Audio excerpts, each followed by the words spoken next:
नमस्कार दोस्तों, कैसे हैं आप लोग। आज बाइक का जो कंपेयर हो रहा है वो एक नहीं, दो नहीं, तीन नहीं, चार बाइक का कंपेयर कर रहा हूं। एक स्पॉन्सरशिप में आ गया था, तो चलो कोई बात नहीं, मेरी स्पॉन्सरशिप नहीं है वो, मतलब जहां पे लगा हुआ है वहां पे ऑटोमेटिक उठा लिया। तो भैया चलो कोई बात नहीं है, हम चार के बारे में आज आपको बताएंगे। तो पहली बात बता दूं कि यह है 160 सीसी की चारों बाइक। फिलहाल सारी बाइक जो है टू वॉल्व है, लेकिन भाई अब क्या करें, कुछ निर्लज ऐसे इंजन भी हैं जो कि सिर्फ सिंगल वॉल्व में ही 160 दे देते हैं। तो निर्लजता क्या कहें, लेकिन कुछ इंजन इतनी महानता दिखाते हैं कि उनके पास एक नहीं, दो नहीं, सीधे चार वॉल्व के साथ ही उतार रखे हैं। ठीक है, तो फोर वॉल्व वाली।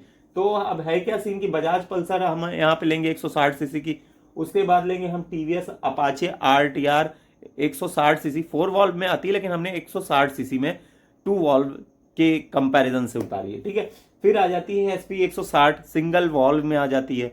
फिर आती है स्प्लेंडर, सॉरी एक्सट्रीम, हीरो की एक्सट्रीम आ जाती है जो कि फोर वॉल सिंगल सीट। और ये सारी बाइक्स जो है सब सिंगल सीट्स में अभी आपको मार्केट में अवेलेबल है, और सिंगल सीट्स होने के कारण काफी रेट में भी कमी है। जैसे कि अयोध्या का ही एक रेट निकल करके आता है, बजाज की गाड़ी जो N 160 है वो आपको जो है मिल जाती है कितने की, 1,50,000 ऑन रोड आ जाती है। तो लमसम इसी के अराउंड में जो भी प्राइस फिगर होगा वही होगा। लेकिन अब इसमें मिलता क्या है, चलिए जान लेते हैं। तो भैया होता क्या है कि लोग जब लेते हैं तो ये सोचते हैं फ्यूल एफिशिएंसी, पावर मिल जाए, टॉर्क मिल जाए, लंबा चढ़ जाए, तो बहुत सारी चीजें। तो भैया हम पहले बात करेंगे बजाज पल्सर में आपको क्या देखने को मिलता है। तो भैया इसके अंदर जो पावर मिलता है आपको, ये मिल रहा है इसके अंदर में, बजाज पल्सर में जो पावर आपको मिल रहा है वो मिल रहा है 15.68 bhp का 8,750 RPM पर। ठीक है, और 15.82 bhp का 8,750, मतलब कि पावर फिगर में टीवीएस और ये जो है लमसम ठीक ठाक आ जाती है। लमसम क्या, काफी ठीक है, सिमिलरिटीज है। लेकिन यहाँ पे कतई पीछे हो जाती है 13.27 bhp 7,000 RPM पर। ये आपकी स्प्लेंडर है, सॉरी SP 160 है, जो कि भाई फ्यूल एफिशिएंसी इसके अंदर आपको एवरेज मिल जाएगा। मतलब एवरेज कहने का मतलब कि 60 वाट का एवरेज इसके अंदर चला जाएगा, ऐसा कंपनी क्लेम करती है। इसलिए तो भाई उन्होंने पिकअप को भी दबा के रखा है। ठीक है, फिर हम आ जाते हैं एक्सट्रीम पर, जो कि 16.6 bhp देती है भैया। फोर, मतलब पहली चीज तो फोर वॉल्व है भाई, जितना ज्यादा फ्यूल उसके वॉल्व दोनों से मतलब खुलेंगे, कंबंशन होगा, उतना तेज उसके अंदर पावर आएगा। तो भाई जब पावर आएगा तो भाई पावर की बात ही तो यहाँ तो स्पीड पे आ जाती है। तो आपको 16 bhp का पावर इसके अंदर मिल रहा है। इसकी कंपैरिजन वैसे फोर वॉल की जो है टीवीएस से कर देना चाहिए था, लेकिन अब ये आ गए अपने आप पे भाई साहब। तो आ जाते हैं, फिलहाल रेट जो है आपको इन तीनों बाइक के हिसाब से उसका भी नियर अबाउट मिल जाएगा। तो आप एक्सट्रीम के साथ जा सकते हैं पावर के मामले में। ठीक है, फिलहाल अगर हम यहाँ पे आगे बात करते हैं अपनी, तो यहाँ पे आ जाते हैं टॉर्क पे। तो 14.65 का टॉर्क 6,750 RPM पर है। 13.85 का इसमें भाई टीवीएस में टॉर्क कम हो गया है। टॉर्क इन द सेंस कि भैया अगर 3 लोग को लेके आप चढ़ रहे हैं तो आने वाले समय में जब गाड़ी बुढ़िया उड़िया हो जाएगी, बुढ़ी हो जाएगी, तो टॉर्क ही नहीं रहेगी उतनी। क्योंकि टॉर्क में ही क्या होता है ना, बड़े बड़े ट्रकों में जितना अच्छा टॉर्क रहता है उतनी अच्छी मेंटेन कर लेते हैं। ठीक है, वो हिचकिचाते नहीं कि भैया लोड लाद दो मेरे अंदर, तो पावर है, मैं मतलब टॉर्क है, हिम्मत है, लेके चढ़ जाऊंगा। ठीक है, तो 14.58 जो है आपकी जो है SP में भी, इसके अंदर भी टॉर्क अच्छा मिल रहा है आपको। ठीक है, और बाकी इसमें भी वही है 14.6 का 6,500 RPM पे। ठीक है, तो इस तरह का कुछ आपको इसके अंदर सीन मिल रहा है। फिर अगर स्पीड की बात है तो भैया टॉप स्पीड जो सबसे ज्यादा निकल के आता है वो आता है इसके अंदर पल्सर में। ऐसा कंपनी कह रही है कि 120 की टॉप स्पीड आपको देखने को मिल जाती है। ठीक है, अब और किसी में जो स्पीड है वो 107, 110, 115 है। अब आप पूछ लीजिएगा, वैसे आपको यहाँ पे दिख रहा होगा, मैं यहाँ पे फ्लैश कर दे रहा हूँ, ये देखिए बजाज है 120 की स्पीड, 107 की स्पीड टीवीएस की, 110 ऑलमोस्ट पहुंच जाती है 100, 110 के आसपास में जो है ये SP 160। और फिर यहाँ पे जो है एक्सट्रीम 115 नहीं पहुंचती होगी, ज्यादा पहुंचती होगी, लेकिन अब यहाँ दिख रहा है तो अब क्या कर सकते हैं। फिर उसके बाद में आ जाती है जो राइडिंग मोड है भैया। तो राइडिंग मोड सिर्फ अभी अपाचे में ही आ रही है, यानी कि टीवीएस में ही आपको मिले। तो राइडिंग मोड क्या आप लोगों के लिए इतना जरूरी है आजकल की इस दौड़ भाग की जिंदगी में कि भैया बहुत ज्यादा लंबा निकलना है, राइडिंग मोड पे चलते हैं? ऐसा कुछ नहीं है भाई, ये सिर्फ एक सॉफ्टवेयर फॉर्मेलिटीज है। अब कितना रियल लाइफ में सच है, कोई लिया हो तो वो मुझे कमेंट करके बता सकता है। ठीक, उसके बाद में आ जाते हैं हम यहाँ पर माइलेज तो 51 61 भाई इसका बारे में नहीं पता, लेकिन 60 का माइलेज इसलिए है भाई टीवीएस में क्योंकि ये 138 किलो की बाइक है। क्यों है वो अभी आगे आपको मैं बता दूंगा, ठीक है। 61 का माइलेज क्लेम करिए, 51 का माइलेज भाई साहब, ये वजन होगी गाड़ी पल्सर इसलिए। हाँ, और माइल यहाँ पे आगे निकलते हैं तो फिर ये देखिए गियर्स वही है, 1 4 मतलब 5 गियर की गाड़ी है। बोर वॉल्व के बारे में देख लीजिए, सब दो दो वॉल्व की है, सिर्फ एक वॉल्व की है और एक जो है 4 वॉल्व की है। वो कौन सी मैंने बता दी है, एसपी 160 सिंगल वॉल्व की बाइक है, ठीक है। एवरेज अच्छा है वैसे एसपी में, ये नो डाउट। लेकिन अब भाई अगर आपको स्पीड वगैरह धड़ल्ले से चाहिए, सारे चीज चाहिए, इनिशियल पिकअप भी उतारती है, लेकिन कहीं ना कहीं ऑल द मोस्ट की लास्ट में जाकर के पीछे हो सकती है, ठीक है। लेकिन जरूरत क्या है भैया इतना रेस करने की, ये भी बात है। फिर अगर हम आगे आ जाते हैं फ्यूल टैंक की, तो भैया 14 लीटर का फ्यूल टैंक आपको, सबसे ज्यादा फ्यूल टैंक मतलब पेट्रोल भरा दो लंबा भरा दो, 14 लीटर का सिर्फ बजाज में मिलता है। बाकी सब में 12 12 लीटर का है, जितनी भी आप देख लीजिए। अब यहाँ पे मैंने मेंशन कर रखा है, ठीक है। ये हो गया। फिर उसके बाद में जो है अगर सस्पेंशन की, फ्रंट सस्पेंशन की बात करते हैं तो 37 का टेलीस्कोपिक जो है आपको बजाज में मिल जाता है N 160 में।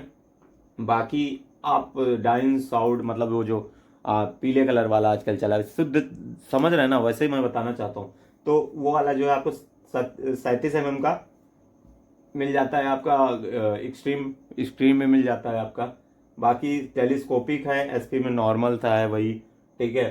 फिर हाइड्रोलिक डंपर्स 105 शॉर्क ठीक ठाक इसमें आ जाता है आपका अपाचे में। लेकिन यहाँ सबसे अच्छा जो आता है वो आता है आपका एक्सट्रीम में भाई। लेकिन एक्सट्रीम 4 वॉल्व की है, थोड़ी महंगी भी पड़ेगी, ये भी ध्यान रखिए। यहाँ अगर कुछ चीज़ें ज़्यादा बढ़ के आ रही है तो पहली चीज़ तो 4 वॉल्व से वो महंगी हो गई, दूसरी चीज़ जो इसमें जो बढ़ के आ रहा है उसका भी पैसा आपको देना पड़ेगा, ठीक है।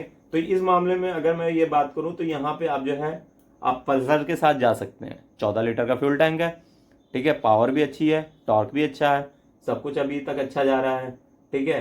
हाँ, आप इसके साथ जा सकते हैं एसपी के साथ में, अगर फ्यूल एफिशिएंसी आपको चाहिए, ठीक है। तो अब यहाँ पे मोनोसॉक्स है, ठीक है, 7 एडजस्टेबल ये है, ठीक है। MIG वाला स्प्रिंग का ये आ जाता है टीवीएस के अंदर। रियर सस्पेंशन की बात कर रहा हूँ फिलहाल मैं अभी, ठीक है। तो इसमें अगर मैं बात करूँ तो 7 एडजस्टेबल मोनोसॉक भाई, अभी भी इसमें जो चीज़ें दिख रही है ना, ये 4 वॉल ये अलग से आई है, लेकिन आप इसके बारे में माइंड कर सकते हैं अगर पैसा थोड़ा सा इन सारे बाइकों से अच्छा जा रहा होगा तो ये चीज़ है, मतलब कि आपकी एक्सट्रीम।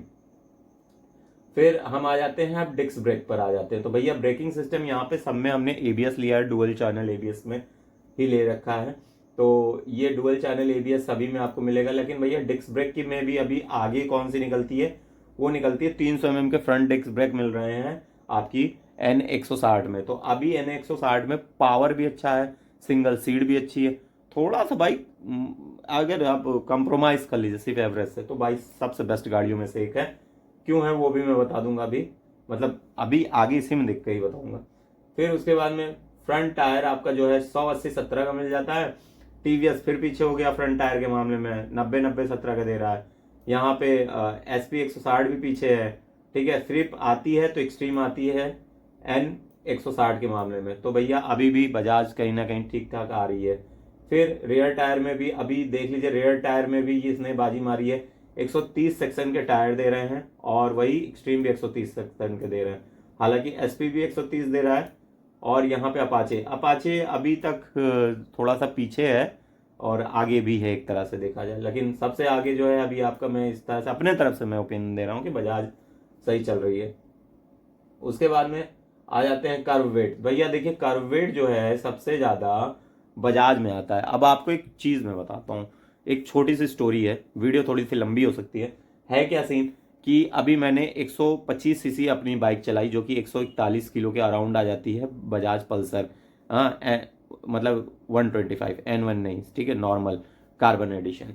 वहीं मैंने 160 सीसी अपाचे भी चलाई। जब मैंने उसको पकड़ा, नई एजेंसी से आई थी, अभी मैंने एक रिसेंट वीडियो भी डाला हुआ है, तो भाई वो मुझे एकदम हल्की सी लगी। भाई साहब जो ग्राउंड पे मतलब आपका बैलेंस बना के रखना, ठीक है, ग्रेविटी के हिसाब से काम करना, वो पल्सर के अंदर काफ़ी अच्छे से होता है, ठीक है। इस बारे में आप सोचिएगा, पता करिएगा। इसलिए भाई वेट भी जरूरी है, ये नहीं कि आप कागज ही लेकर के उड़ रहे हैं फ्यूल बचाने के लिए, लेकिन लंबा जब चलना हो, ड्यूरेबिलिटी की बात आई, तो फिर यहाँ पे पल्सर अच्छी हो जाती है। तो ये चीज़ है 154 kg। बाकी आप देख लीजिए यहाँ पे 145, 141, 138 kg की बाइक। 138 kg यार भाई, अपाचे मतलब रेसिंग के मामले में सबसे अच्छी सब कुछ मानी जाती थी। मुझे नहीं लगता था इतनी हल्की बाइक आ जाएगी। 138 किलो, 154 किलो, बहुत फर्क है भाई, 2-3 किलो का फर्क से भी ज़्यादा का है भाई।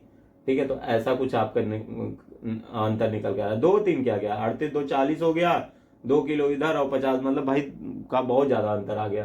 ठीक है, ग्राउंड क्लियरेंस की बात करें तो भाई 180 टीवीएस में मिलती है, बाकी 165, 170 वो लमसम सारी चीज़ें सही है। बस अब आप ये समझ सकते हैं कि भाई इस समय 160 सीसी में अगर मैं बात करूं तो अब आप पल्सर में अगर जा रहे हैं 150 लेने, थोड़ा सा पैसा का 19-20 है, तो N160 आप ले सकते हैं। अब वो क्या है कि सिंगल सीट में आ गई है। हाँ, N150 जो है वो थोड़ी सस्ती हो गई होगी, इसलिए तो सीसी के मामले में जो भी है, लेकिन भाई क्लास लगता है। लेकिन ये जो बाइक है ये यूएसडी वाली नहीं है, नॉर्मल है 160 सीसी वाली। उसका मैंने बताया यूएसडी वाली थोड़ी महंगी आ सकती है, तो यूएसडी के साथ भी आप जा सकते हैं, इसमें कोई दो राय नहीं है।